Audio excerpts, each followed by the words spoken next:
Bonjour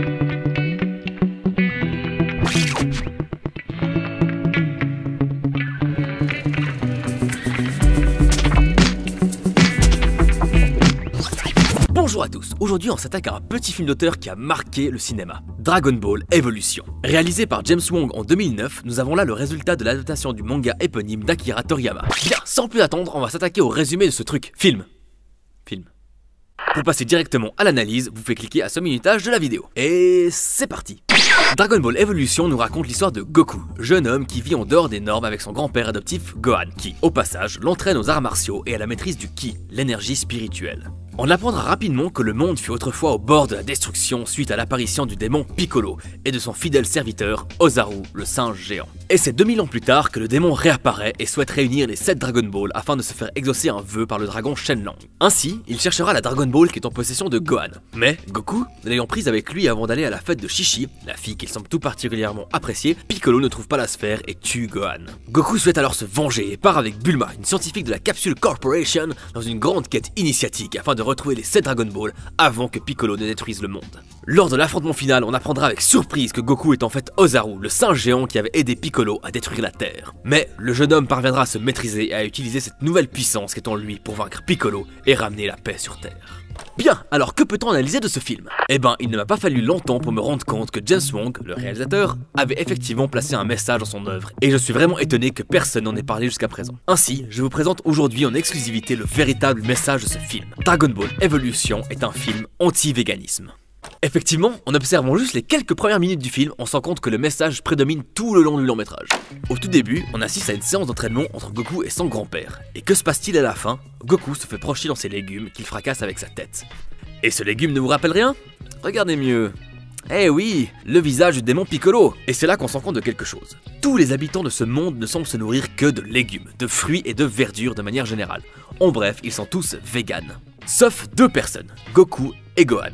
D'ailleurs, comment sont-ils traités par les autres personnes normales entre guillemets? Ils sont rejetés, reclus et détestés. Ils sont en dehors des normes, pas acceptés dans cette civilisation. Et là où le réalisateur intervient avec son message, c'est qu'il nous dit clairement que, selon lui, les véganes manquent d'intelligence, qu'ils sont stupides. Regardez, dans cette scène, on assiste à un cours dans le collège de Goku. Et le professeur explique quand même ce qu'est une éclipse à des jeunes adultes. Ces gens normaux, toujours entre guillemets, qui représentent la grande majorité des habitants de la Terre et qui se nourrissent uniquement de fruits et légumes, sont donc littéralement stupides. Et on peut même aller encore plus loin. Dans une vision idyllique que Goku a de Chi-Chi, on la voit tentatrice, attrayante, essayant d'amener Goku du côté obscur du véganisme, notamment via cette vision de la fraise. D'ailleurs, celle-ci confirmera cette pensée un peu plus tard dans le film. T'es différent. Goku est donc différent, en dehors des normes, et elle veut le ramener de son côté. Mais Goku ne se laissera pas tenter, et au contraire, il deviendra suffisamment fort au moment où il acceptera le singe géant, et donc de la viande dans son corps. Dès cet instant, il a fait son choix, il ne deviendra pas vegan et sera suffisamment puissant pour vaincre le démon Piccolo. D'ailleurs, en parlant du démon Piccolo, que peut-on dire de lui? Il représente la malfaisance du véganisme, il est l'ennemi de ce monde et est donc l'incarnation même du manque d'intelligence selon James Wong. Il se contente de plans très simples et de phrases très peu construites. C'est bien plus facile à trouver quand on retire l'eau. Attendez voir.